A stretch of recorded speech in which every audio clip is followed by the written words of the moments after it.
कहानी शुरू होती है और हम जंगल के बीचों बीच एक खेत को देखते हैं। उन्हीं खेतों में नैन्सी नाम की एक खूबसूरत जवान लड़की अपनी खुदाई करवा रही होती है। वहीं से थोड़ी दूर पर नैन्सी का अंकल एक डायरी में उसके क्लाइंट के नाम लिख रहा था। ये देखकर हमें पता चलता है कि नैन्सी धंधे वाली है और नैन्सी पैसों के लिए किसी के साथ भी टपाटप कर सकती है और उसका अंकल ही उसकी दलाली करता है। अब टपाटप करवाने के बाद नैन्सी ने अपने बड़े बड़े संतरों को कपड़े के अंदर छुपाया और अपने अंकल के साथ अगले क्लाइंट से मीटिंग के लिए निकल पड़ी। पूरे दिन में इतनी खुदाई करवाने के बाद जाहिर है कि नैन्सी की गुफा खुदकर सुरंग बन चुकी होगी, लेकिन उसके बावजूद भी नैन्सी के पास क्लाइंट्स की कोई कमी नहीं होती, जिससे हम जान पाते हैं कि नैन्सी के पास कितने टैलेंट हैं और कितने बड़े बड़े। ये हमें कहानी में आगे देखने को मिलेगा। अब शाम को खुदाई करवाने के बाद नैन्सी अपने अंकल के साथ ढेर सारा सामान लेकर आई और उनका घर देखने के बाद हमें पता चलता है कि वो सब बहुत ही गरीब है। और वहीं पर हम नैन्सी की छोटी बहन मीसा और अंकल के बेटे रोकी को भी देखते हैं। वो सब इतना सारा खाना देखकर बहुत ही खुश थे। अब डिनर हो जाने के बाद दारू की बोतल लेकर अंकल नैन्सी के सारे दिन का हिसाब करने बैठा हुआ था। तभी वहाँ पर रोकी आता है।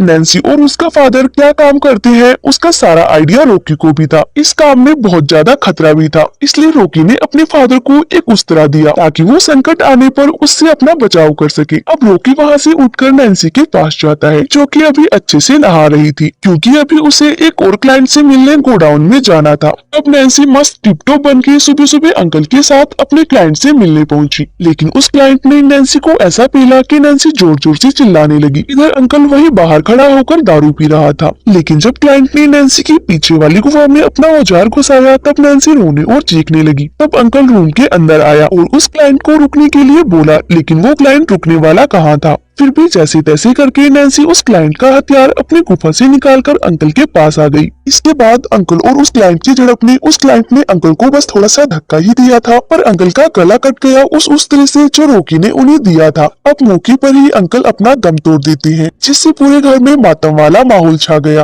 अब धीरे धीरे उनके सारे पैसे भी खत्म हो रहे थे, लेकिन अंकल के फोन पर अभी भी क्लाइंट्स के फोन लगातार आए जा रहे थे। तब मजबूरन नैन्सी को क्लाइंट्स का कॉल अटेंड करना पड़ा, जो कि उसे मीटिंग के लिए बुला रही थी। अब नैन्सी अकेली तो जा नहीं सकती थी, इसलिए रोकी उसके साथ जाने का फैसला करता है। अब जंगल में नैन्सी अपने क्लाइंट के घोड़े को अपनी गुफा में घुसवा रही थी और रोकी अंकल की तरह डायरी में हिसाब करते हुए दूसरे क्लाइंट से बुकिंग कर रहा था। अब रात तक टपाटप करने के बाद जब नैन्सी रोकी के साथ घर जा रही थी तो उसको एक क्लाइंट के बारे में याद आया, जो उसे ढेर सारे पैसे देने वाला था। तो ये दोनों उस आदमी के पास गई तो पता चला वो आदमी उस गाँव का प्रधान है और वो गाँव का सबसे अमीर आदमी था। लेकिन उसकी एक समस्या ये थी कि उसका बेटा गे था और वो चाहता है कि उसका बेटा मर्द बने। तो उसकी मर्दानगी बाहर निकालने के लिए उसने नैन्सी को बुलाया। इस काम को करने के साथ ही नैन्सी को ये बात राज भी रखनी होगी कि प्रधान का बेटा गे है और वो इस काम के लिए उसे बहुत सारे पैसे भी देता है। लेकिन कमरे में अंदर जाते ही प्रधान के बेटे ने नैन्सी के साथ टपाटप करने से मना कर दिया। तो उन दोनों ने एक प्लान बनाया कि नैन्सी चिल्लाने की आवाज निकालेगी ताकि सबको ऐसा लगे कि प्रधान का बेटा जबरदस्त खुदाई कर रहा है, और होता भी कुछ ऐसा ही है। प्रधान ने नैन्सी पे भरोसा करके ये यकीन कर लिया कि उसका बेटा अभी भी एक मर्द है। अब वहाँ से पैसे वगैरह लेने के बाद रोकी नैन्सी को लेकर घर चला जाता है। अगले दिन रोकी ने पूरे गाँव में नैन्सी के बारे में प्रचार कर दिया।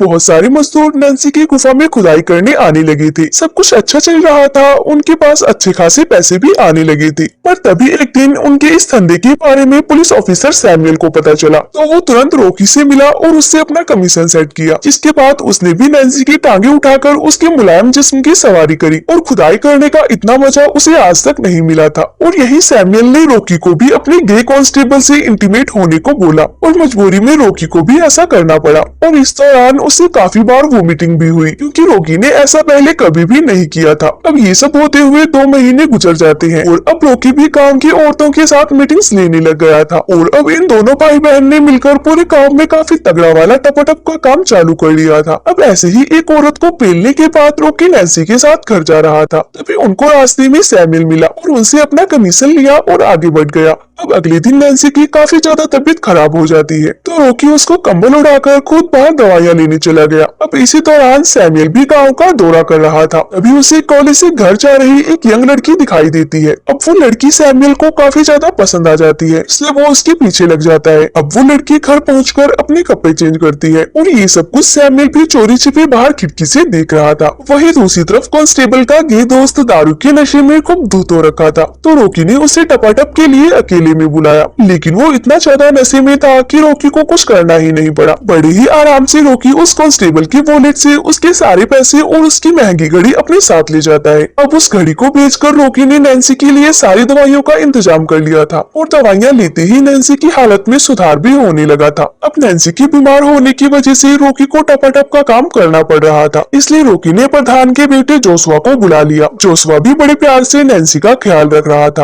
वहीं दूसरी ओर रॉकी ने उस कांस्टेबल की चुराई हुई घड़ी को बेचा नहीं था, बल्कि उसे पहन रखा था, इसलिए वो सैमुअल की नजर में आ गया और फिर सैमुअल ने कांस्टेबल के साथ मिलकर उसे खूब मारा और उसे जेल में डाल दिया। उसी लॉकअप में रॉकी को वो कॉलेज वाली लड़की भी दिखी जिसे सैमुअल ने किडनैप कर रखा था, पर अभी तक उसने उस लड़की को हाथ भी नहीं लगाया था, क्योंकि सैमुअल उसके साथ जबरदस्ती नहीं करना चाहता, बल्कि वो उसकी मर्जी के साथ ही उसके साथ टपाटप करना चाहता था। उधर दूसरी तरफ रॉकी के घर न आने से घर का खर्चा निकालना मुश्किल हो गया था। यहाँ तक कि सभी दुकानदारों ने भी नैन्सी को उधार देने से मना कर दिया था। कमजोरी की वजह से नैन्सी घर में ही बेहोश हो जाती है, जिसके बाद नैन्सी की छोटी बहन मीसा ने जैसे तैसे करके उसे होश में लाया। दूसरी तरफ जेल में जब रॉकी ने उस लड़की से बात की तो हमें उसका नाम पता चला। उसका नाम अमाया था। अमाया ने रॉकी से खुद के लिए हेल्प मांगी, लेकिन रॉकी की इधर खुद की फटी पड़ी थी, तो वो उसकी हेल्प कैसे करता। अब उन दोनों में चल रही बातें सैमुअल सुन लेता है और वहाँ गुस्से में आता है और अमाया को अपना खौफ दिखाने के चक्कर में उसने रॉकी की जमकर कुटाई कर दी और फिर वो रॉकी को धमकाता भी है कि अगर वो अपना मुंह नहीं खोलेगा तो जिंदा रहेगा। तभी वहाँ सैमुअल का एक दोस्त आता है, जिसकी बातों में आकर सैमुअल ने अमाया के कपड़ों को चेंज करवाया और साथ ही उसके संतरों को भी टच किया। अब ये सब देख रॉकी को बहुत बुरा लगता है, लेकिन अभी वो कुछ कर भी नहीं सकता था। अब इधर सैमुअल को रॉकी की डायरी मिल गई, जिसमें पूरा हिसाब किताब लिखा हुआ था, तो वो उस किताब को लेकर रॉकी के पास आया और उससे उन क्लाइंट के बारे में पूछताछ की। उसके बाद जेल से छोड़ने के लिए उसने रॉकी से पैसे मांगे, लेकिन उसके पास पैसे नहीं बचे थे, क्योंकि उसके सारे पैसे नैन्सी की दवाइयों में लग गए थे। अब सैमुअल ने पैसे कमाने का दूसरा तरीका निकाला, जिसमें उसने डायरी से नंबर लेकर एक क्लाइंट को फोन लगाया और उसको पुलिस स्टेशन बुलाया और उसको अमाया के साथ टपाटप करने को बोला, जिसके बदले में सैमुअल उससे पैसे ले सके। अमाया अभी कच्ची उम्र की थी, तो उस क्लाइंट ने उसे पहले अपना लॉलीपॉप टेस्ट करवाया और जैसे ही वो अपना हथियार उसकी गुफा में घुसाने वाला था कि तभी वहाँ सैमुअल आ गया और उसने उस क्लाइंट को मार मार के वहाँ से भगा दिया। ये देखकर रॉकी इतना तो समझ गया कि सैमुअल भी अमाया की थोड़ी बहुत फिक्र तो करता है, इसलिए उसने सैमुअल को बोला कि ये काम वो और उसकी बहन उसके लिए करेंगे, जिसके लिए उसे नैन्सी को यहाँ बुलाना होगा। तब सैमुअल ने अपने बंदों से नैन्सी को बुलावा भेजा, तो नैन्सी भी तुरंत पुलिस स्टेशन के लिए निकल पड़ी। इधर रॉकी ने अमाया को समझाया कि उसकी बहन जल्दी ही यहाँ आएगी और वो सब यहाँ से बाहर होंगी, लेकिन नैन्सी के आते ही सैमुअल ने उसे भी अमाया के साथ जेल में बंद कर दिया। नैन्सी को कुछ भी समझ में नहीं आता कि यहाँ ये सब क्या चल रहा है। तब रॉकी ने नैन्सी को समझाया कि उसे अमाया को सैमुअल के साथ कपकप करने के लिए तैयार करना पड़ेगा और ऐसा करने पर वो हम दोनों को यहाँ से आजाद कर देगा। उसके बाद न चाहते हुए भी नैन्सी ने अमाया को पहले नहलाया और उसे अच्छे से तैयार किया। अब इसके बाद सैमुअल अमाया को अपने बेड पर ले गया और अमाया के मना करने पर भी सैमुअल ने उसके साथ जबरदस्ती की। पहले तो सैमुअल अमाया के ऊपर से ही मजे ले रहा था, लेकिन तभी वो एग्रेसिव हो गया और उसने अमाया की दोनों गुफाओं की जमकर खुदाई कर दी। अब अमाया की चीखें पुलिस स्टेशन के बाहर तक गूंज रही थी। वहीं अमाया की चीखें सुनकर नैन्सी और रॉकी भी कांप उठे। अब अमाया को अच्छे से पेलने के बाद सैमुअल ने उसे फिर से उसी जेल में छोड़ दिया, जहाँ नैन्सी ने उसे कुछ पेन किलर्स दिए। अब रात होते ही सैमुअल फिर से अमाया को घोड़ी बनाने के लिए आ गया था, लेकिन इस बार नैन्सी ने उसे रोककर समझाया कि अभी उसे थोड़ा रुक जाना चाहिए, क्योंकि अमाया ने पहली बार अपनी खुदाई करवाई थी। नैन्सी उसे कहती है कि वो चाहे तो अमाया के बदले उसे घोड़ी बना सकता है। फिर क्या था, सैमुअल ने अमाया के सामने ही नैन्सी को अपने हथियार पर बैठा लिया और जैसे नैन्सी उसके हथियार की सवारी कर रही थी वैसे ही अमाया को सीखना था। लेकिन इसी बीच जब सैमुअल जन्नत की सैर करने वाला था, उसी बीच नैन्सी ने उस तरह से सैमुअल का गला काट दिया और जल्दी से उसने चाबियां ली और रॉकी को आजाद कर दिया। इतने में अमाया ने एक लोहे की रोड को उठाया और गुस्से में उसे सैमुअल के पिछवाड़े में डाल दिया और ऐसा करके अमाया को जो सुकून मिलता है वो उसके चेहरे पर हम साफ तौर पर देख पा रहे थे। वहीं मौके पर सैमुअल की मौत हो चुकी थी, इसलिए वो तुरंत अपने घर गए और वहाँ से सारा सामान पैक करके वहाँ से निकल गए। इतनी देर में वहाँ जोशुआ भी अपनी कार लेकर आ गया था, क्योंकि वो भी इस काम को छोड़कर अपनी लाइफ एंजॉय करने जाना चाहता है। अगले दिन वो सब काम से बाहर थे